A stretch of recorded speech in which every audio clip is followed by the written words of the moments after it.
الحمد لله الحمد لله الأكرم الذي خلق الإنسان وكرم وعلمه من البيان ما لم يعلم فسبحان الذي لا يحصى امتنانه باللسان ولا بالقلم ونشهد أن لا إله إلا الله وحده لا شريك له ونشهد أن سيدنا وسندنا وحبيبنا وشفيعنا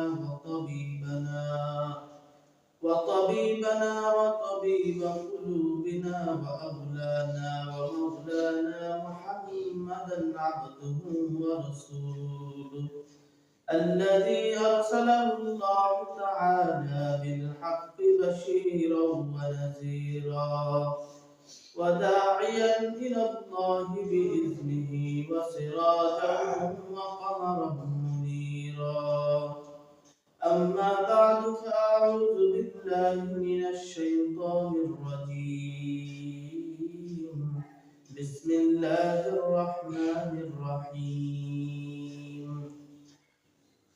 إن الله يأمركم أن تؤدوا الأمانات إلى أهلها وقال رسول الله صلى الله عليه وسلم أد الأمانة إلى من ائتمنك ولا تخن من خانك أو كما قال عليه الصلاة والسلام صدق الله المولانا العظيم وصدق رسوله النبي الكريم ونحن على ذلك لمن الشاهدين والشاكرين والذاكرين والحمد لله رب العالمين اللهم صل على محمد وعلى آل محمد كما صليت على إبراهيم وعلى آل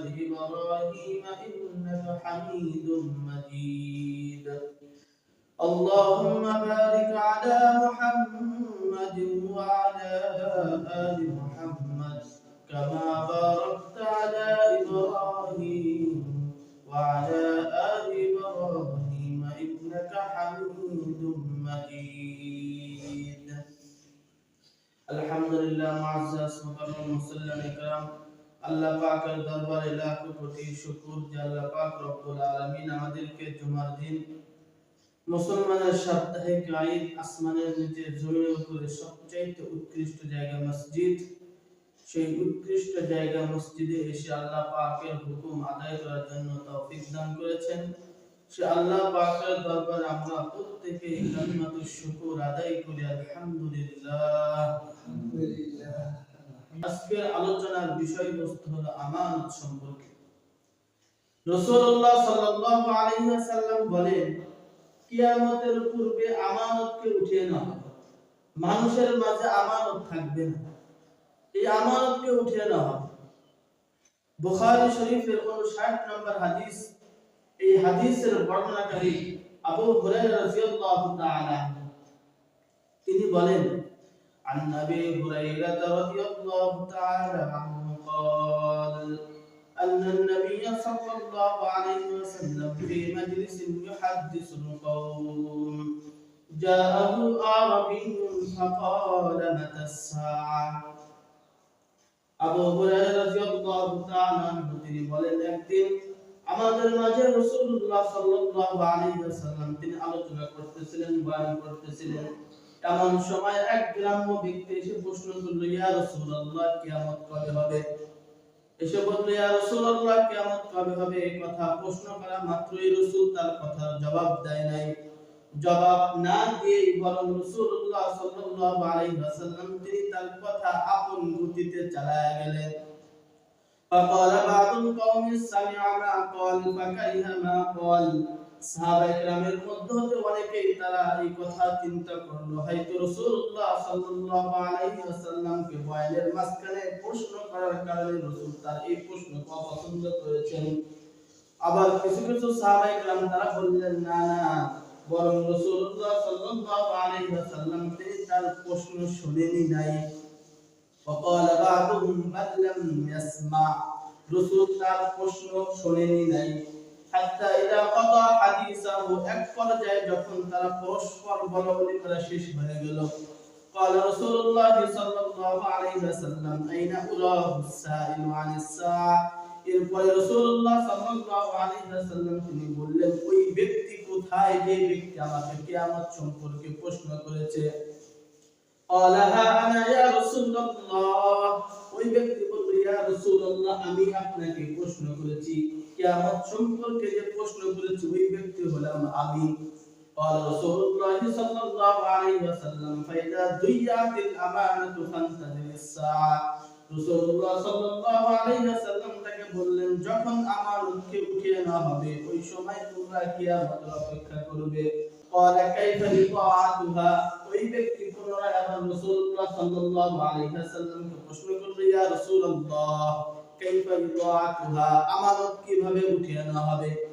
قال رسول الله صلى الله عليه وسلم إذا فسد الأمر إلى غير أهله فانتظر الساعة রাসূলুল্লাহ সাল্লাল্লাহু আলাইহি ওয়াসাল্লাম বললেন, যখন অযোগ্য ব্যক্তিরা যোগ্য ব্যক্তিদের আসনে সমসীন হবে, অর্থাৎ অযোগ্য ব্যক্তিদের হাতে যখন সমাজের দায়িত্ব, রাষ্ট্রীয় দায়িত্ব, সমস্ত দায়িত্ব যখন অর্পণ করা হবে, ন্যস্ত করা হবে, সুপর্দ করা হবে অযোগ্য ব্যক্তির হাতে, ওই সময় তোমরা কিয়ামতের অপেক্ষা করো।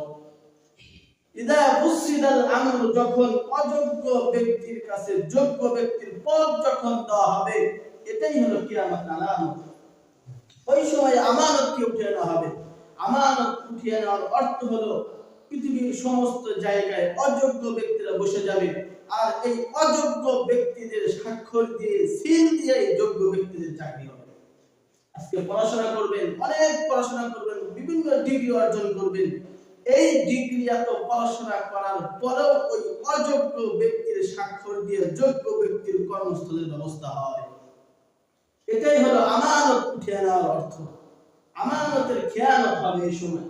আমানত যে সময় থাকবে না, রাসূলুল্লাহ সাল্লাল্লাহু আলাইহি ওয়াসাল্লাম বলেন, ওই সময় তোমরা কিয়ামতের অপেক্ষা করো। মৌলিকভাবে আমানত হলো ৮ প্রকার। মৌলিকভাবে আমানত হলো ৮ প্রকার। এর মধ্যে ১ নম্বর হলো আল আমানাতু ফিল ইবাদা, তথা ইবাদতের ক্ষেত্রে আমানত। যথাযথভাবে আল্লাহ তাআলার ইবাদত করা এটা হলো আমানত। যথাযথভাবে যদি আমি ইবাদত করতে না পারি তাহলে এটা হবে আমানতের খেয়ানত। এটা হবে আমানতের খেয়ানত যদি আমি যথাযথভাবে ইবাদত করতে না পারি। এই কারণে ইবাদতের ক্ষেত্রে যথাযথভাবে ইবাদতগুলোকে পালন করা।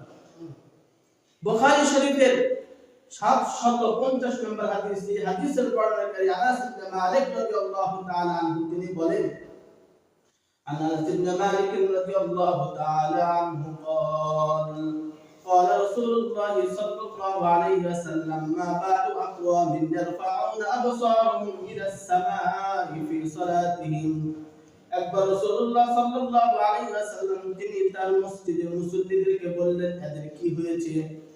নামাজের মধ্যে এরা কেন আসমানের দিকে তাকায় থাকে? নামাজের মধ্যে তারা কেন এদিক সেদিক তাকায়? মা বালু আকওয়াম ইয়ারফাউনা আবসারহুম ইলাস সামাই, কেন তারা আসমানের দিকে তাকায়?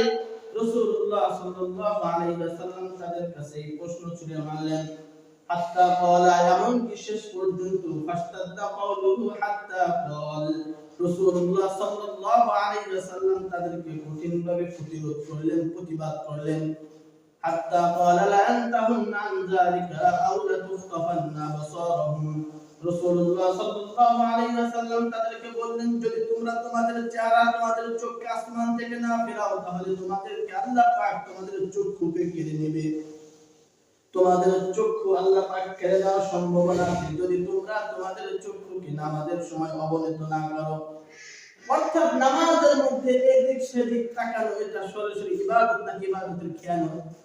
যথাযথভাবে ইবাদত করা এটা হলো আমানত।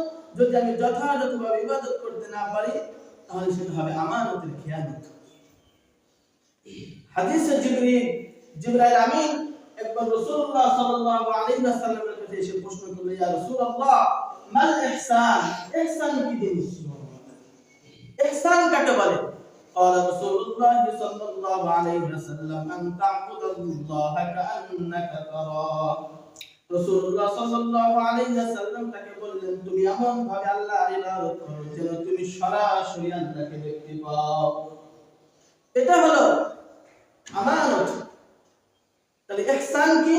ইহসান তুমি এমন ভাবে আল্লাহর ইবাদত করো, এমন ভাবে নামাজ আদায় করো, ইবাদত করো যেন তুমি সরাসরি আল্লাহকে দেখতে পাও। ফাইন লাম তাকুন তারাহু ফাইন্নাহু ইয়ারাক। যদি তুমি সরাসরি আল্লাহকে দেখতে না পাও তাহলে তুমি এই ধারণা করো যে আল্লাহ পাক সরাসরি আমাকে দেখতে পায়। তাহলে নামাজের সময় মানুষ দাঁড়াবে, নামাজের মধ্যে যখন সমস্ত মানুষ মুসল্লিরা যখন দাঁড়াবে, একথা চিন্তা করবে সরাসরি আমি আল্লাহকে দেখতেছি। যদি এই ধারণার ভিতরে না আসে, কমস কম এটা ধারণা করবে, তার ভিতরে এই খুশবু নিয়ে আসবে যে সরাসরি আল্লাহ পাক আমাকে দেখতেছে।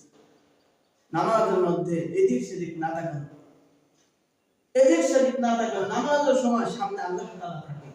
দলিল বুখারী শরীফের 12 অর্থাৎ 1213 নম্বর হাদিস।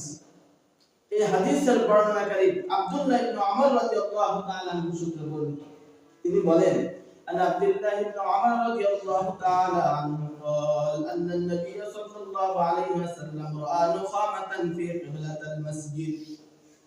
রাসূলুল্লাহ সাল্লাল্লাহু আলাইহি ওয়াসাল্লাম তিনি একবার মসজিদের সামনের দেওয়ালে নাকের ময়লা দেখলেন। রাআ নখামাতান ফি কিবলাতিল মসজিদ, মসজিদের সামনের দেওয়ালে। ফাতাওয়াইয়াযু আলা আহলিল মসজিদ। এটা দেখার পরে রাসূলুল্লাহ সাল্লাল্লাহু আলাইহি ওয়াসাল্লাম মসজিদের মুসল্লিদের উপরে রাগান্বিত হলেন, ক্রোধ হলেন। রাসূলের চেহারাটা মলিন হয়ে গেল। وقال إن الله قبل أحدكم, এবং তাদের প্রত্যেককে উদ্দেশ্য করে বললেন যে নিশ্চয়ই তোমাদের সামনে আল্লাহ আছে। ফাইদা কানা ফি সালাতিহি ফালা ইয়াবসুকান্না আও ক্বালা লা ইয়াতানাক্কামান্না। সুতরাং যখন তোমরা নামাজে দাঁড়াও ওই সময় তোমরা সামনের দিকে থুতু ফেলিও না, এবং সামনের দিকে তোমরা তোমাদের নাককে পরিষ্কার করিও না, নাকের শেরেশা তোমরা সামনে ফেলিও না, কারণ তোমাদের সামনে আল্লাহ আছে। তুম্মা নাযালা ফাহাত্তাহা বিয়াদিহি। এরপরে রাসূলুল্লাহ সাল্লাল্লাহু আলাইহি ওয়াসাল্লাম তিনি মিম্বার থেকে নামলেন, নামার পরে নিজ হাতে ওই অন্যের নাকের ময়লা পরিষ্কার করে দিলেন। নিজ হাতে অন্যের নাকের ময়লা পরিষ্কার করে দিলেন এবং সাহাবায়ে-কেরামকে বললেন যে তোমরা মসজিদের সামনের দেওয়ালে অর্থাৎ নামাজের সামনে থুতু ফেলিও না, নাক পরিষ্কার করিও না, কারণ তোমাদের সামনে আল্লাহ আছে। তাহলে এই হাদিসগুলো দিয়ে এটাই বলতে যাচ্ছি, আল্লাহ তাআলার এমন ভাবে ইবাদত করতে হবে যাতে আমি সরাসরি আল্লাহকে দেখতে পাই। এমন ধারণা যেটা আমার মধ্যে না আসে, কমস কম এটা আমাকে ধারণা করতে হবে যে সরাসরি আল্লাহ আমাকে দেখতেছে। এটাই হলো যথাযথ ইবাদত। এরকম প্রত্যেকটা ইবাদত যথাযথ আদায় করা হলো আমানত। যদি আমি যথাযথ আদায় করতে না পারি তাহলে সেটা হবে ইবাদতের আমানতের খিয়ানত। যথাযথ ইবাদত আদায় করতে না পারলে আমানতের খিয়ানত। তাহলে মৌলিকভাবে এক প্রকার হলো প্রতিটি ইবাদত যথাযথভাবে আদায় করা।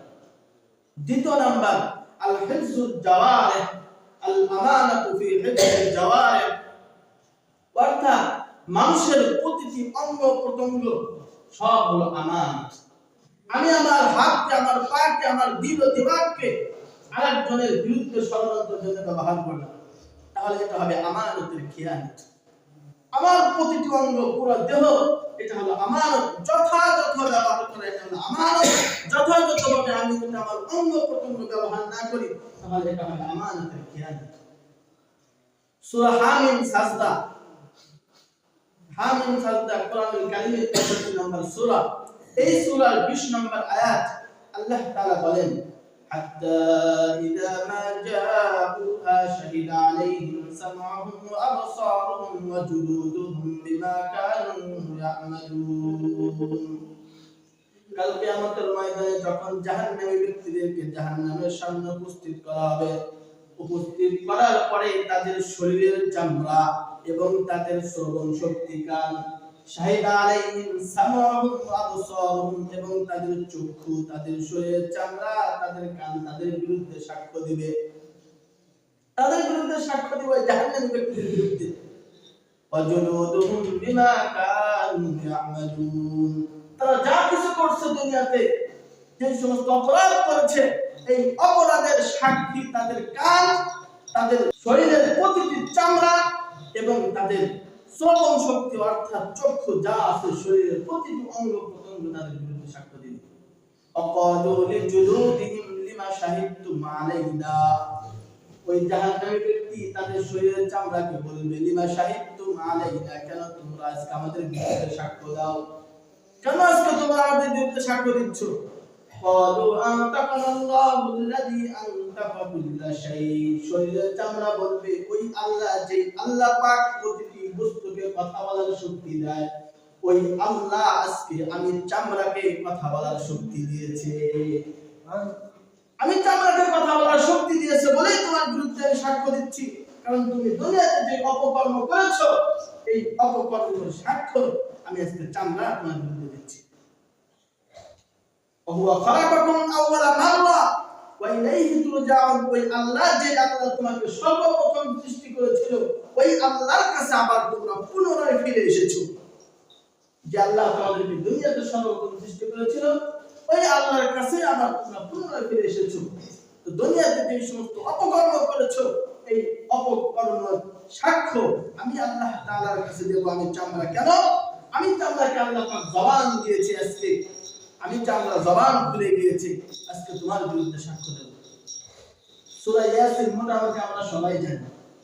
এই সূরা ইয়াসিনের 65 নম্বর আয়াত, 65 নম্বর আয়াতে আল্লাহ তাআলা বলেন, আল-ইয়াওমা নাখতিমু আলা আফওয়াহিহিম ওয়া তুকাল্লিমুনা আইদিহিম ওয়া তাশহাদু আরজুলুহুম বিমা কানু ইয়াকসিবুন।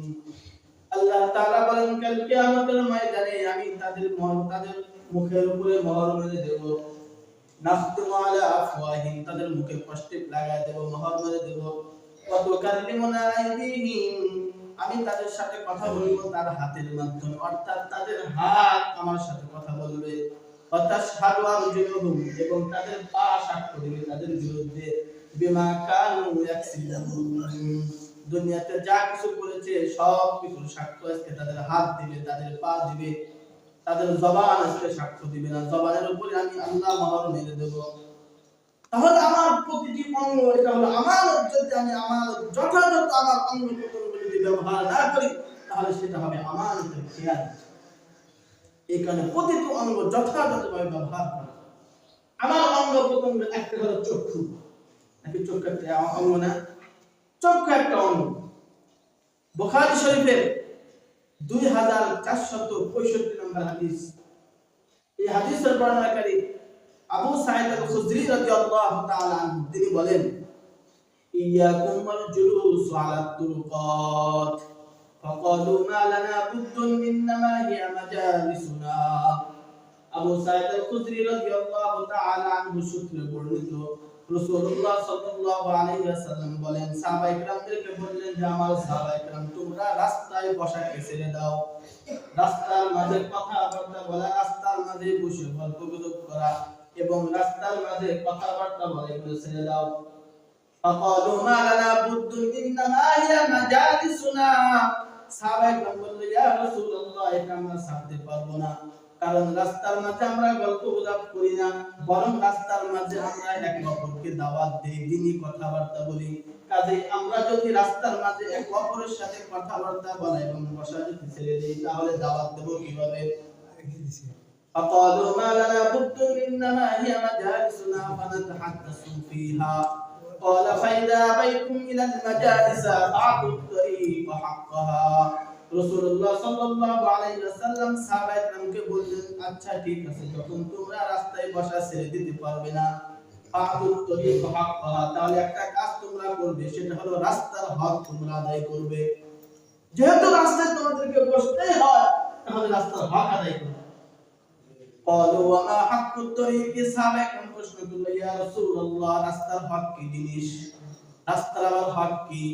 قال رسول الله صلى الله عليه وسلم غض البصر রাসূলুল্লাহ সাল্লাল্লাহু আলাইহি ওয়াসাল্লাম বললেন রাস্তা দিয়ে যখন চলো ওই সময় তুমি তোমার চোখকে নিচের দিকে দিয়ে চলো।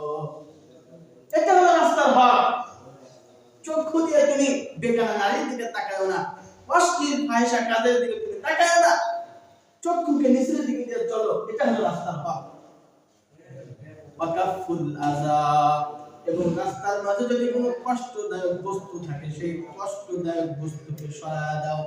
ওয়ারাদ্দুস সালাম, কেউ যদি সালাম দেয় সালামের জবাব দাও। ওয়া আমরুম বিল মা'রুফ, সৎ কাজের আদেশ করো। ওয়া নাহয়ুন আনিল মুনকার, এবং মানুষদেরকে অসৎ কাজ থেকে নিষেধ করো। তাহলে রাস্তার হক হলো 5টা। 1 নম্বর চক্ষুকে নিচের দিকে দিয়ে হাঁটা।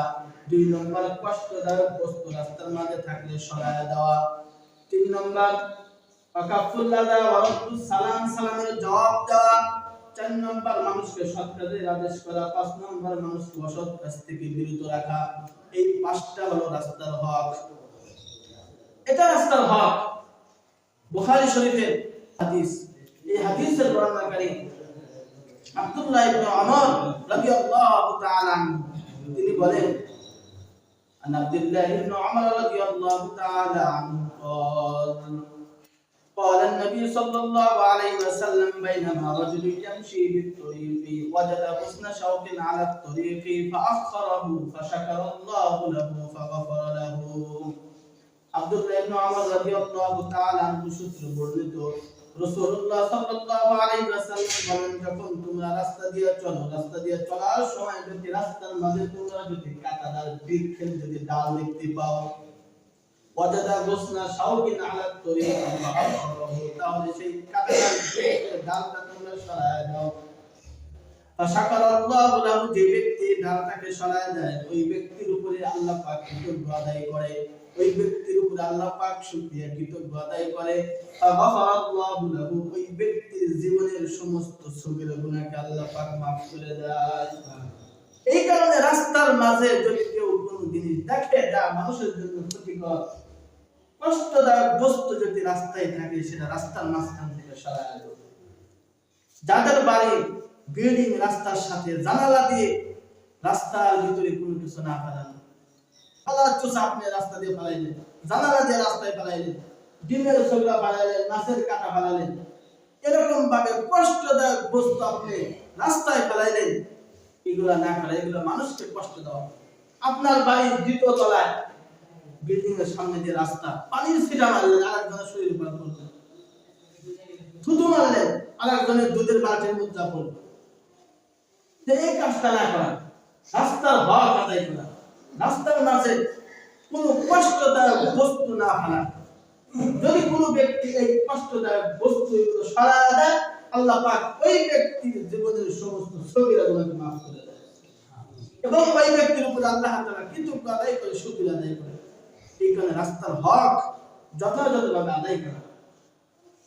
তো যে কথা বলতেছিলাম, আমানত, আমানত যেটা আমার আপনার মাধ্যমে অঙ্গ প্রত্যঙ্গ, প্রতিটা অঙ্গ প্রত্যঙ্গ হলো আমানত। যথাযথ ব্যবহার করা কি আমানত। যদি আমি যথাযথভাবে ব্যবহার করতে না পারি, তাহলে সেটা হবে আমানতের খেয়ানত। বুখারী শরীফের 66 নম্বর হাদিস। এই হাদিসের বর্ণনাকারী আব্দুল্লাহ ইবনে ওমর ইবনে আস রাদিয়াল্লাহু তাআলা আনহু, তিনি বলেন, এক ব্যক্তি রাসূলুল্লাহ সাল্লাল্লাহু আলাইহি ওয়াসাল্লামকে প্রশ্ন করল, ইয়া রাসূলুল্লাহ, আইয়ুল মুসলিমিনা খায়রুন, तमाम পৃথিবীর মধ্যে মুসলমানদের মধ্যে সবচেয়ে শ্রেষ্ঠ প্রকৃত খাঁটি মুসলমান কে? রাসূলকে কি প্রশ্ন করলো? तमाम পৃথিবীর মধ্যে যত মুসলমান আছে, সব মুসলমানদের মধ্যে সবচেয়ে প্রকৃত খাঁটি মুসলমান কে? قال رسول الله صلى الله عليه وسلم من سلم المسلمون من لسانه ويده, ওই ব্যক্তি প্রকৃত খাঁটি মুসলমান যে ব্যক্তির জবান এবং হাত থেকে তার পাশের মুসলমান নিরাপদ থাকে।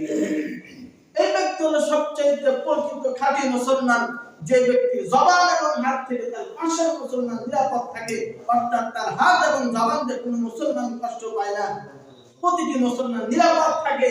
এই ব্যক্তি হলো প্রকৃত খাঁটি মুসলমান। যদি আমার হাত এবং জবানের মাধ্যমে আমার পাশের মুসলমান এবং কোনো মুসলমান যদি কষ্ট পায় তাহলে বুঝতে হবে আমি একজন প্রকৃত খাঁটি মুসলমান না, বরং জন্মসূত্রে মুসলমান। জন্মসূত্রে মুসলমান বুঝেন তো? ইসলাম ধর্মে আমার কোনো বিশ্বাস নেই, অর্থাৎ ইসলাম ধর্ম আমি কিছুই মানি না, শুধুমাত্র মুসলমানের ঘরে জন্ম নিয়েছে বলে নিজেকে মুসলমান দাবি করি। অর্থাৎ এক কথায় আমরা যেটা বুঝি মুসলমানি করে না, কি কয় মাথা কাটা, এটা কিন্তু মুসলমানি না, এটা হিন্দুরাও করে। এটা করলে যে আপনি মুসলমান হয়ে যাবেন তা কিন্তু না, এই কাজ হিন্দুরাও করে। দেখেন, খোঁজ নিয়ে দেখেন, প্রতিটি হিন্দু এই কাজ করে, না করলে এগুলো ডাক্তারের সমস্যা আছে। এই কারণে মুসলমানের ঘরে জন্ম নিলেই মুসলমান হওয়া যায় না, বরং প্রকৃত মুসলমান হতে হলে ইসলামের প্রতিটি বিধান আমার আপনার মাধ্যমে পালন করতে হবে। তো আমার জবান এবং আমার হাত থেকে যদি কোনো ব্যক্তি কষ্ট পায় তাহলে বুঝতে হবে আমি প্রকৃত মুসলমান, খাঁটি মুসলমান হতে পারি নাই। মুসলিম শরীফের হাদিস, আবু হুরায়রা রাদিয়াল্লাহু তাআলা আনহু সূত্রে বর্ণিত 6435 নম্বর হাদিস।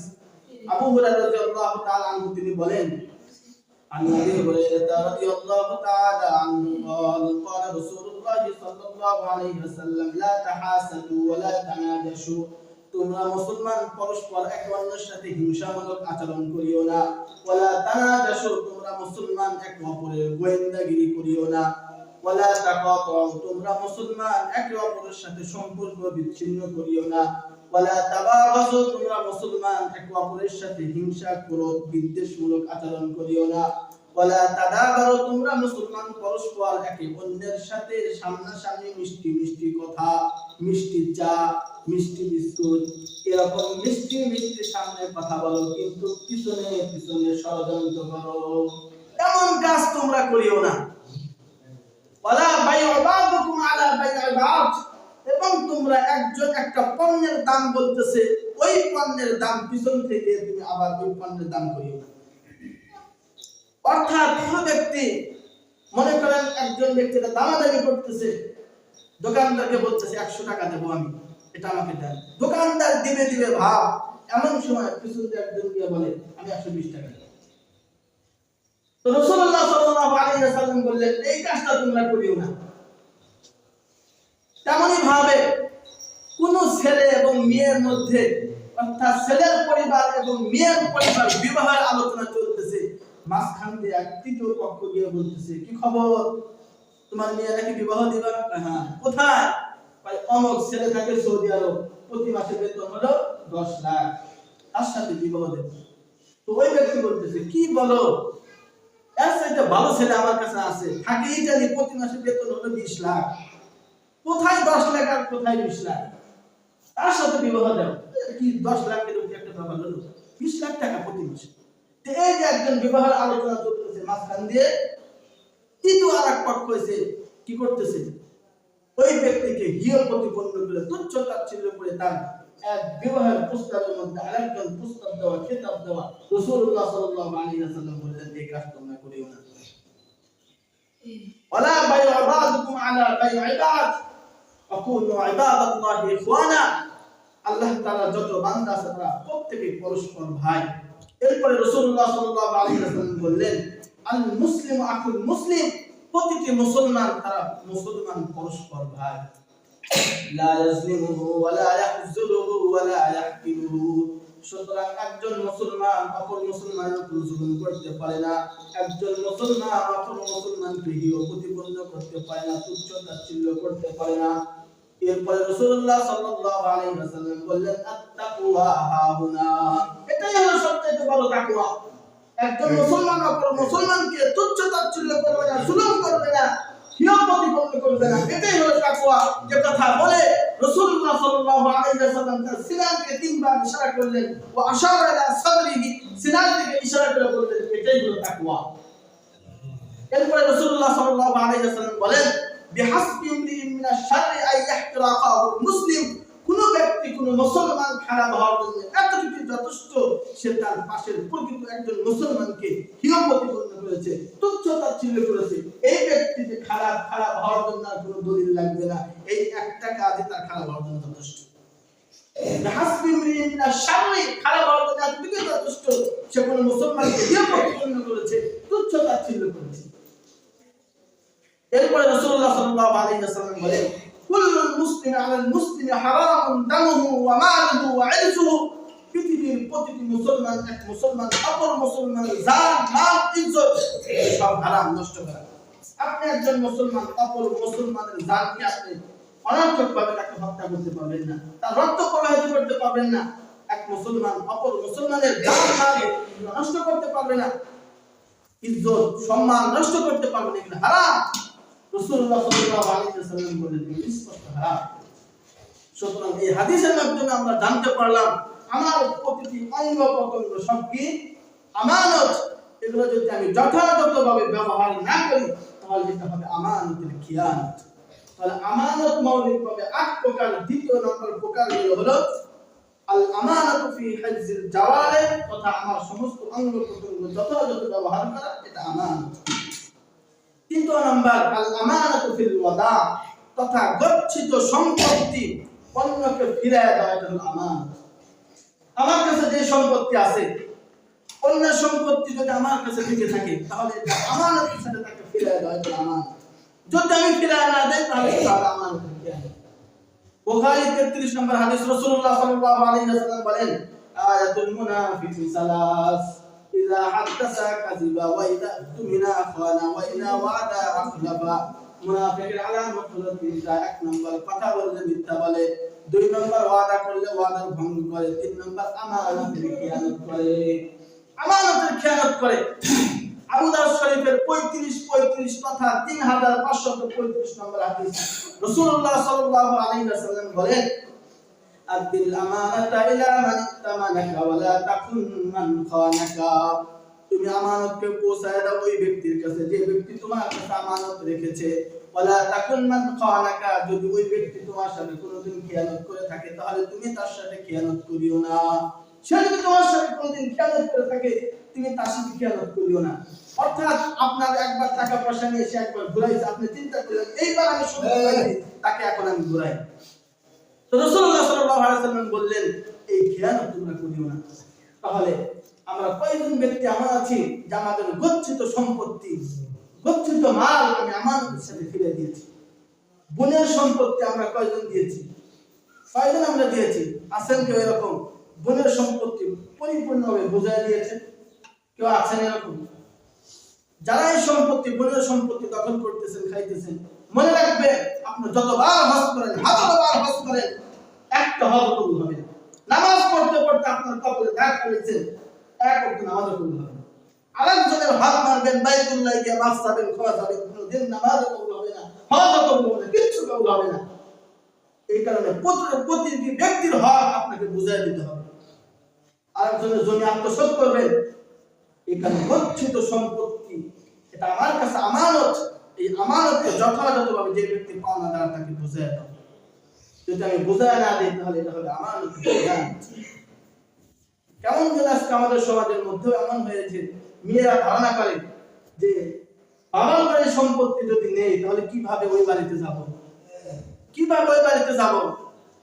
কিন্তু ইসলাম তাকে অধিকার দিয়েছে। এই সমাজের পুরো ধারণা ভাঙতে হবে। ইসলাম তাকে অধিকার দিয়েছে, সে যতটুকু প্রাপ্য তাকে বুঝাই দিতে হবে। যদি বোঝায় না দেয় তাহলে এটা হবে আমানতের খেয়ানত। তাহলে 3 নম্বর প্রকার গেল গচ্ছিত সম্পত্তি ফিরাই দেওয়া। 4 নম্বর আল আমানাতু ফিল আমাল, অর্থাৎ শ্রমিকের শ্রম, এটা হলো আমানত। আপনি করটিয়া বাজার থেকে একটা শ্রমিক আনছেন, কামলা আনছেন আপনার জমি পরিষ্কার করার জন্য, সারাদিনের বিনিময়ে একটা শ্রমিক আনছেন। তা আপনার অনুপস্থিতিতে সে 2 ঘন্টা মনে করেন বসে বসে গল্প করলে বিড়ি খাওয়ার সময় পাস করে দিল। এই আমানতের খেয়ানত। আপনার অফিস টাইম প্রতিদিন সকাল 9টায়, আপনি গেলেন 10:30টায়, আমানতের খেয়ানত করলেন। আমানতের খেয়ানত করলেন আপনি। এখন অনেকে চিন্তা করেন আমার বাসা তো দূরে, অনেক দূর থেকে যেতে হয়, তোমাকে অত দূর বাসা নিতে বলছে কে? অত দূর বাসা নিতে বলছে কে? তোমার পরিপূর্ণ যে সময়, এই সময়টা একটা টাকার বিনিময়ে তোমার কাছ থেকে ক্রয় করে নিয়েছে। যতটুকু তুমি আমানতের খেয়ানত করবে ততটুকু টাকা তোমার উত্তোলন করা হবে না, হারাম।